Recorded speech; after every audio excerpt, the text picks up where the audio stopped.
ವರಾಯಿಯಮ್ಮನವ್ರದ್ದು photo.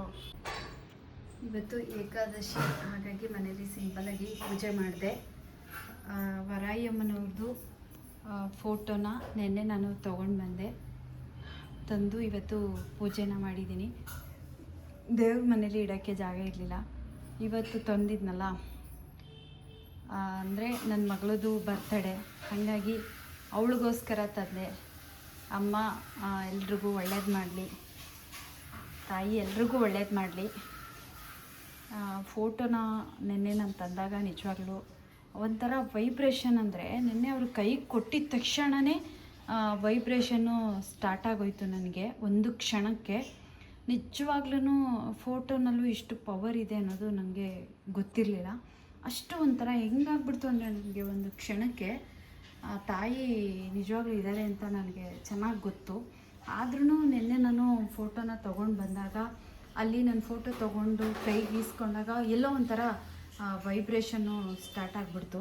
ಆ ಟೈಮಲ್ಲಿ ನನಗೆ ಫೋಟೋನು ಕೂಡ ನಾನು ಇಟ್ಕೊಳ್ಳೋಕ್ಕಾಗಿಲ್ಲ. ಗುರುಗಳ ಹತ್ರ ಕೊಟ್ಟು ನಾನು ಪೂಜೆನ ಮಾಡ್ಸೋಕ್ಕೆ ಅಂತ ಅವ್ರ ಹತ್ರ ಕೊಟ್ಟೆ. ಅಲ್ಲಿ ಕೊಟ್ಟಾಗ ಅವರು ಪೂಜೆ ಮಾಡಿಬಿಟ್ಟು ನನ್ನ ಕೈಗೆ ಕೊಟ್ಟಿದ ತಕ್ಷಣ ನನಗೆ ಒಂಥರ ಮೈಯೆಲ್ಲ ಒಂಥರ ಆಗ್ಬಿಡ್ತು. ಆ ಟೈಮಲ್ಲಿ ಸಡನ್ನಾಗಿ ನಾನು ಹೋಗಿ ಒಂದು ಕಡೆ ಹೋಗಿ ಕುತ್ಕೊಂಡ್ಬಿಟ್ಟೆ. ಏನು ಮಾತಾಡೋಕ್ಕೂ ಕೂಡ ಆಗ್ತಾಯಿರಲಿಲ್ಲ. ಈ ಥರ ತುಂಬ ಸಲ ಆಗಿದೆ, ಇದು ಒಂದೇ ಟೈಮ್ ಅಂತೇನಿಲ್ಲ.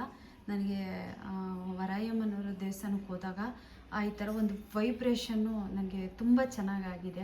ತುಂಬ ಜನ ಕೇಳ್ತಾಯಿದ್ರಿ, ನೀವು ಎಲ್ಲಾದರೂ ಒಂದು ಕಡೆ ಸ್ಟಾಲ್ ಹಾಕಿ ಅಕ್ಕ ಅಂತ. ಬಟ್ಟು ನಾನು ಒಬ್ಬಳೇ ಇರೋದ್ರಿಂದ ನಿಜವಾಗ್ಲೂ ನಾನು ಸ್ಟಾಲ್ ಎಲ್ಲ ಹಾಕೋಕ್ಕಾಗಲ್ಲ.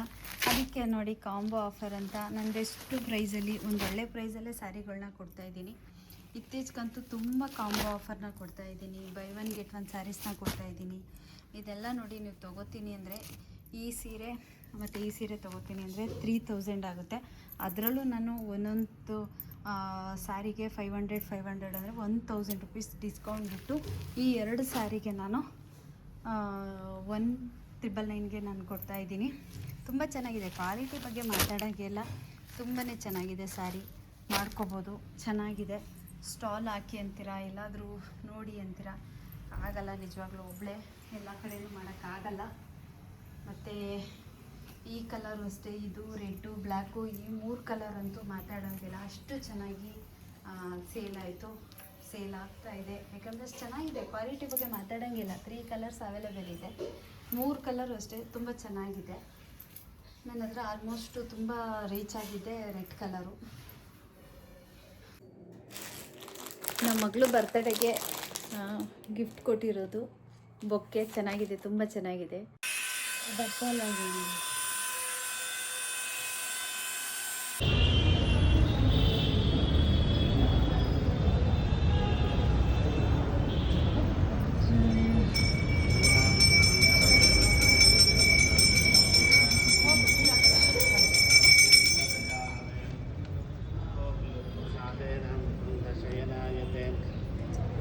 ರಾಜರಾಜಾಯತೆ ರಿಕ್ತೋ ರಾಘವೇಂದ್ರಂ ತಮಾಶ್ರೇ.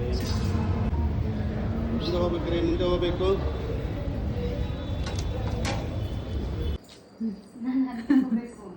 ಓಕೆ, ಸ್ನ್ಯಾಪ್ ಮಾಡಬೇಕು. ಹಾಂ, ಸ್ನ್ಯಾಪ್.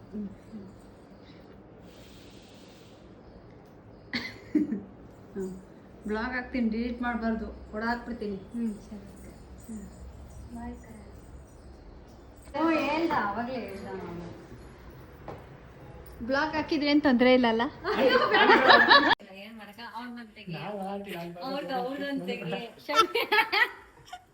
ಎಲ್ಲಾರು ಬ್ಲಾಗ್ ಅಂದ್ರೆ ಔದ್ಕೊಂತ ಇದ್ದಾರೆ. ಹಿಂಗೆ ಡೈರೆಕ್ಟ್ ವಿಡಿಯೋ ಮಾಡ್ಕೊಂತ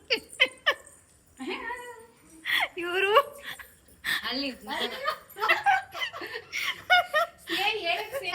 ಸ್ನೇಹ ಅವರ ಫ್ರೆಂಡ್ ಅವ್ರ ಮನೆಗೆ ನಾವು ಬಂದಿದ್ದೀವಿ. ಇವರೆಲ್ಲ ನಮಗೆ ತುಂಬ ವರ್ಷದಿಂದ ಗೊತ್ತು, ಅಕ್ಕ ಎಲ್ಲ. ಗುರುಪ್ರವೇಶ ಕೇಳಿದ್ರು ಬರಲಿಲ್ಲ, ಇವತ್ತು ಬಂದಿದ್ದೀನಿ ನಾನು. ನಿನ್ನ ಹೆಸ್ರೇನಪ್ಪ? ಪವನ್. ನಿಮ್ಮ ಹೆಸರು? ನನ್ನ ಹೆಸರು ಲತಾ. ನೋಡಿ ಮುದ್ದೆ ಎಷ್ಟು ಚೆನ್ನಾಗಿ ತಿರುಗ್ತಾ ಇದ್ದಾರೆ. ಆಲ್ರೆಡಿ ಕಟ್ಟಿಟ್ಟಿದ್ದಾರೆ. ಮುದ್ದೆ ಜಾಸ್ತಿ. ನಮಗಂತೂ ಉಪ್ಸಾರು ಮಾಡಿದಾಗ ಎಲ್ಲರೂ ನಾವು ನಿಮ್ಮ ಮನೆಗೆ ಊಟಕ್ಕೆ ಬರಬೇಕು, ಚೆನ್ನಾಗಿ ಮಾಡ್ತೀರಾ ಅಂತಾರೆ.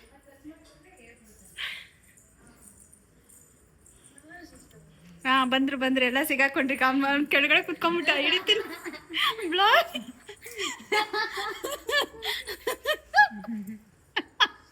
ಇವತ್ತಿನ ಬ್ಲಾಗ್ ಎಲ್ಲ ನೀವೇ. ಇವರು ನಮ್ಮ ಮಗಳು ಬರ್ತಡೇ ಇವತ್ತು, ಅದಕ್ಕೆ ಇಲ್ಲಿ ಕರ್ಕೊಂಬಂದಿದ್ದೀನಿ. ಮಾತಾಡಪ್ಪ.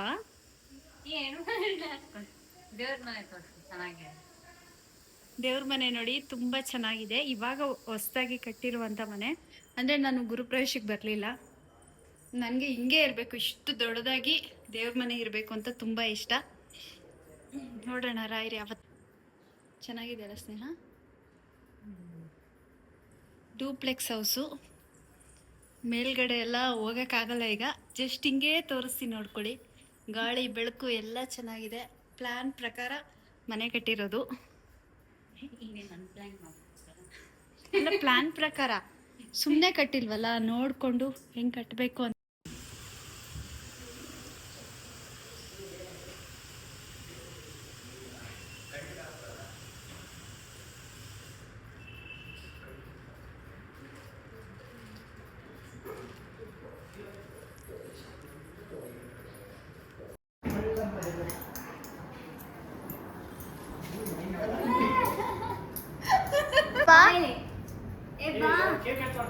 ಬಾಪ ಕೇಕ್ ಕಟ್ ಮಾಡ್ತೀವಿ, ಕ್ಲಾಪ್ ಮಾಡೋಣ ಬಾ, ವಿಡಿಯೋ ಇಡಿ ಬಾ.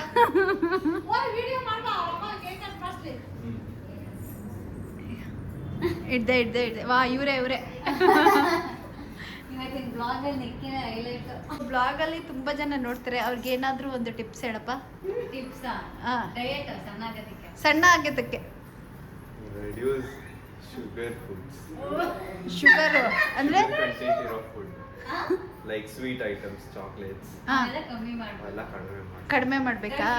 ಸರಿ, ಒಂದಿನ ನಮ್ಮ ಮನೆಗೆ ಬಂದ್ಬಿಡಪ್ಪ, ನಮ್ಮ ಅಮ್ಮಂಗೆ ಹೇಳ್ಕೊಡು. ಅವರೆಲ್ಲ ತಿನ್ಬೇಕು. ಯಾರು? ಮಂಜಮ್ಮನ? ಯಾಕೆ? ಅವ್ರು ಓಲ್ಡ್ ಆಗಿದ್ದಾರೆ, ಅವ್ರಿಗೆ ಸ್ಟ್ರಾಂಗ್ ಆಗಿರ್ಬೇಕು. ಅಲ್ಲ, ದಪ್ಪ ಇದಾರಲ್ಲ. ಪರವಾಗಿಲ್ಲ. ಹೌದಾ? ನೀವೇನಾರ ನಮ್ಮ ಮನೆಗೆ ಬಂದ್ಬಿಟ್ರೆ ಅಲ್ಲ, ಇವ್ರೇನಾದ್ರು ನೀವೇನಾದ್ರು ನಮ್ಮ ಮನೆಗೆ ಬಂದ್ಬಿಟ್ರೆ ಈ ಥರ ಹೇಳ್ಬಿಟ್ರೆ, ಈಗ ಸಣ್ಣ ಕಪ್ಪಲ್ಲಿ ತಿಂತಾರೆ, ನೆಕ್ಸ್ಟ್ ದೊಡ್ಡ ಕಪ್ ಇಟ್ಕೊಂಡ್ಬಿಡ್ತಾರೆ.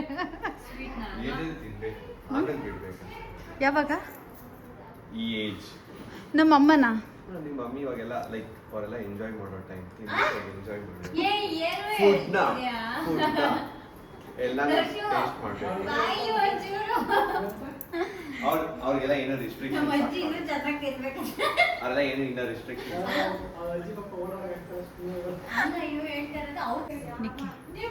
ಬ್ಲಾಗ್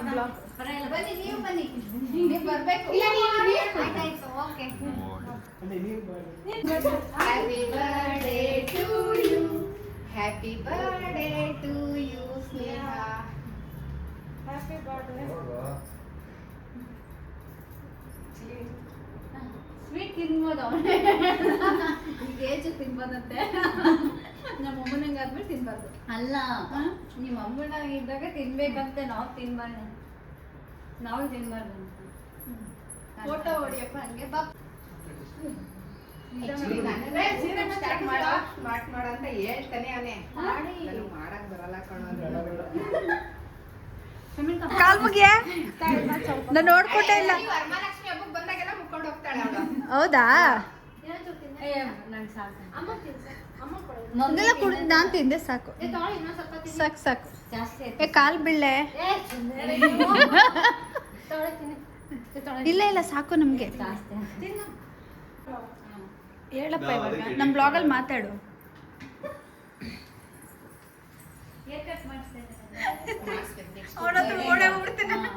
ಮಾತಾಡಪ್ಪ, ಮಾತಾಡಪ್ಪ. ಏನಪ್ಪ ನಿನ್ನ ಹೆಸರು? ಸುಹಾಸ್. ನಿಮ್ಮ ಹೆಸರು? ಶಮಿಕಾ. ಶಮಿಕಾ, ಚೆನ್ನಾಗಿದೆ. ನಿಮ್ಮ ಹೆಸರು? ನಿಮ್ಮ ಹೆಸರು? ಲತಾ. ನಿಮ್ಮ ಹೆಸರು? ಲಕ್ಷ್ಮಿ. ನಿನ್ನ ಹೆಸರಪ್ಪ? ಪವನ್.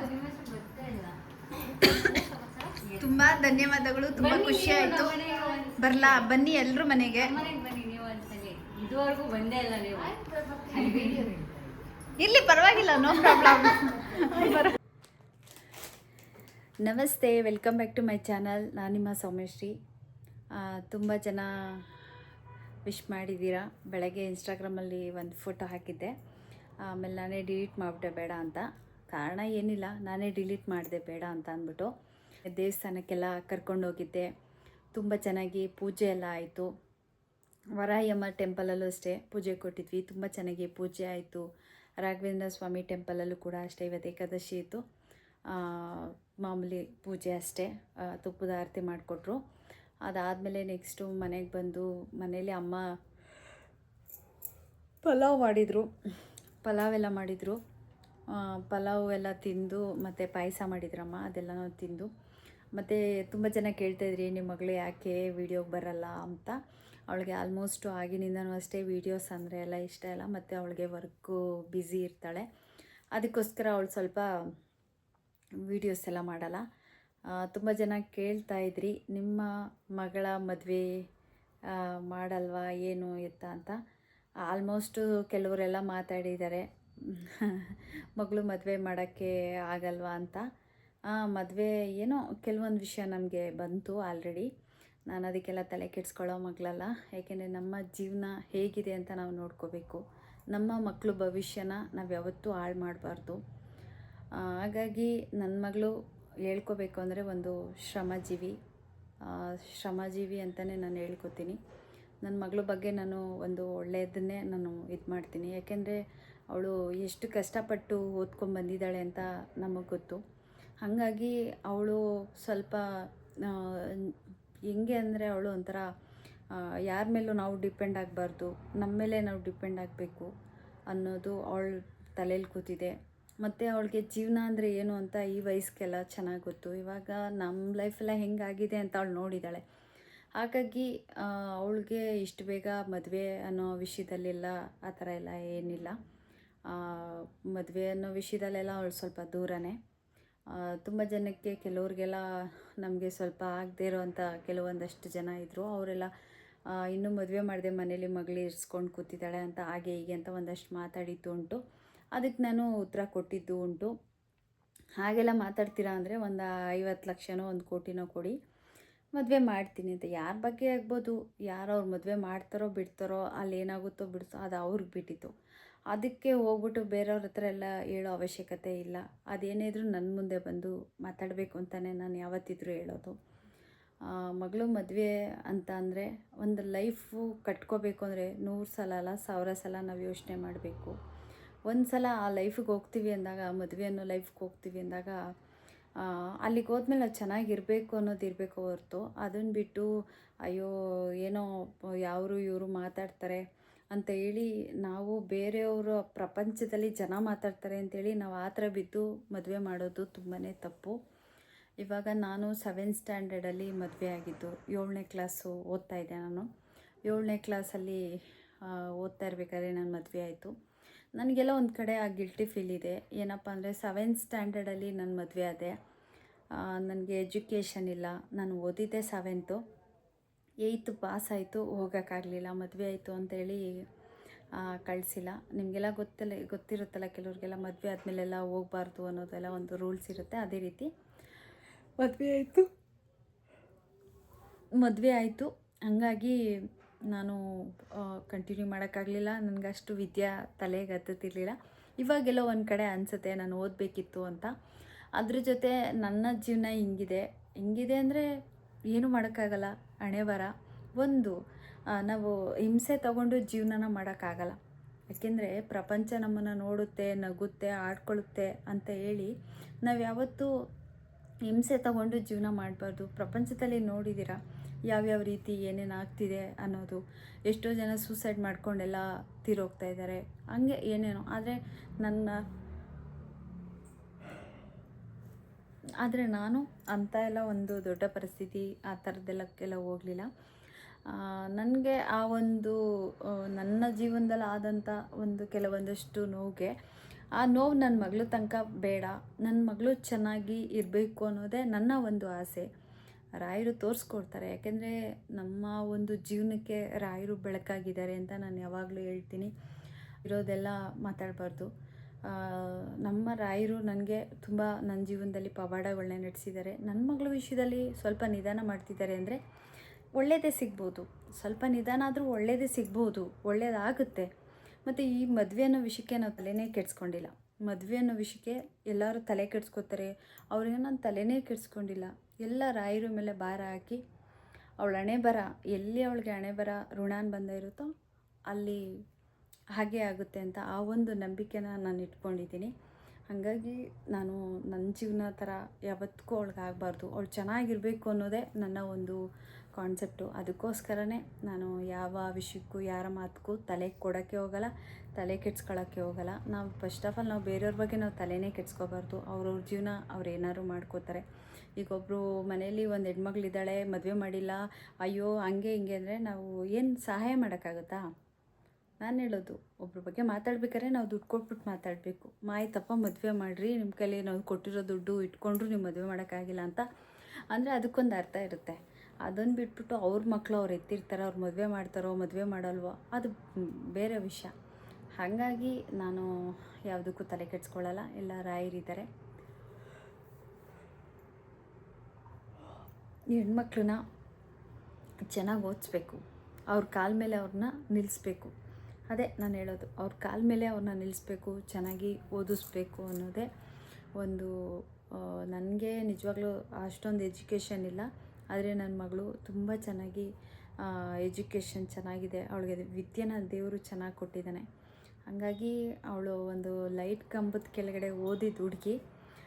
ಇವತ್ತು ನಿಜವಾಗ್ಲೂ ನನಗೆ ನನ್ನ ಮಗಳ ಬಗ್ಗೆ ಹೇಳ್ಕೊಳ್ಳೋಕ್ಕೆ ಒಂಥರ ಖುಷಿಯಾಗುತ್ತೆ. ಅದೇ ಎಲ್ಲರೂ ಕೆಲವೊಂದಿಷ್ಟು ಜನಕ್ಕೆ ನಾನೇನು ಉತ್ತರ ಕೊಡಲ್ಲ, ನಾನು ತಲೆನೇ ಕೆಡಿಸ್ಕೊಳ್ಳಲ್ಲ. ನಮ್ಮ ಮಕ್ಕಳು ಚೆನ್ನಾಗಿರ್ಬೇಕಷ್ಟೆ.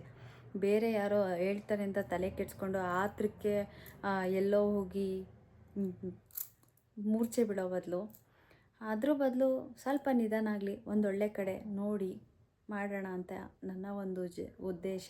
ಹಾಗಾಗಿ ಯಾರ ವಿಷಯಕ್ಕೂ ನಾನು ತಲೆನೇ ಕೆಡಿಸ್ಕೊಳ್ಳಲ್ಲ.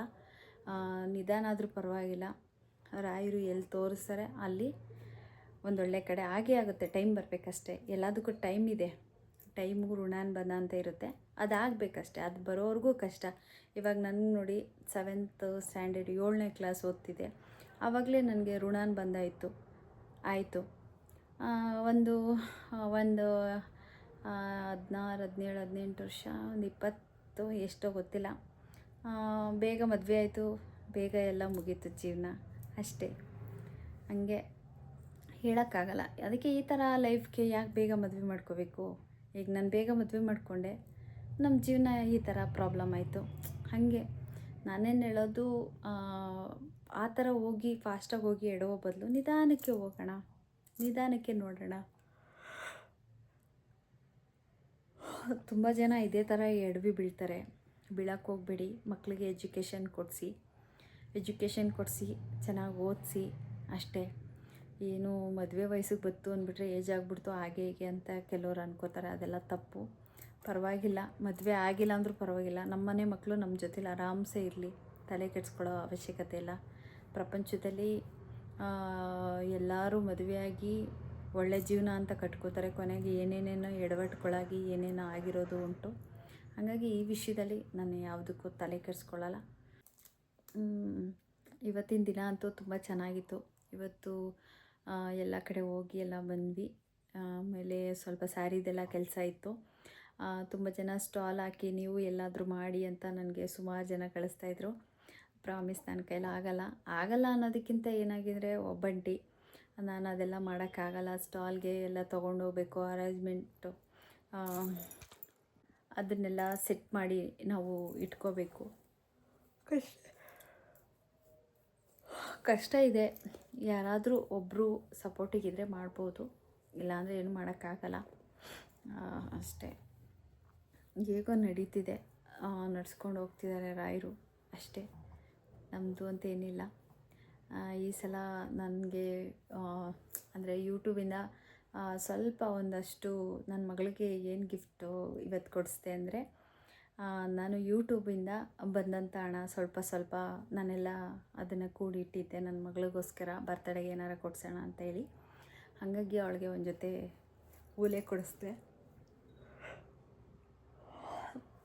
ಓಲೆನ ಕೊಡಿಸ್ದೆ. ಅದೆಲ್ಲ ಕಂಪ್ಲೀಟು ಯೂಟ್ಯೂಬ್ ದುಡ್ಡೇ. ಯೂಟ್ಯೂಬಿಂದ ಸಂಪಾದನೆ ಮಾಡಿದ್ದು ಎಲ್ಲ ಸ್ವಲ್ಪ ಸ್ವಲ್ಪ ಅದು ಹಂಗಂಗೆ ಬಂದಿದ್ದೆಲ್ಲ ಸ್ವಲ್ಪ ಸ್ವಲ್ಪ ನಾವು ಒಡವೆ ಅಂಗಡಿಗೆ ತೊಗೊಂಡೋಗೋ ಸ್ವಲ್ಪ ಕಟ್ಬಿಟ್ಟಿದೆ. ಅದನ್ನು ಇವತ್ತು ಆ ಒಡವೆ ಏನು ಬೇಕು ಅಂತ ನೋಡಿಬಿಟ್ಟು ಅವಳಿಗೆ ಒಂದು ಜೊತೆ ಓಲೆನ ಕೊಡಿಸ್ದೆ. ತುಂಬ ದೊಡ್ಡದೆಲ್ಲ ಮಾಡೋಕ್ಕಾಗಲ್ಲ, ಏಕೆಂದರೆ ನಮಗೆ ಜೀವನ ಅಂದ್ರೇ ಸ್ವಲ್ಪ ಭಯ ಜಾಸ್ತಿ ರಿಸ್ಕ್ ತೊಗೊಂಡೆಲ್ಲ ಜೀವನ ಮಾಡೋಕ್ಕೋಗಲ್ಲ. ದೇವ್ರು ಕೊಟ್ಟಷ್ಟಕ್ಕೆ ಓಕೆ ಸಾಕು, ನೆಮ್ಮದಿಯಾಗಿದ್ದೀವಿ, ತೊಂದರೆ ಇಲ್ಲ. ಇವತ್ತಿನ ವ್ಲಾಗಲ್ಲಿ ಯಾವ್ಯಾವುದು ಏನೇನು ಎಲ್ಲೆಲ್ಲಿ ಹೋಗಿದ್ವಿ ಅನ್ನೋದ್ರ ಬಗ್ಗೆ ಎಲ್ಲ ಕಂಪ್ಲೀಟ್ ವೀಡಿಯೋ ಹಾಕಿದ್ದೀನಿ. ಯಾರು ಕೂಡ ಮಿಸ್ ಮಾಡಬೇಡಿ.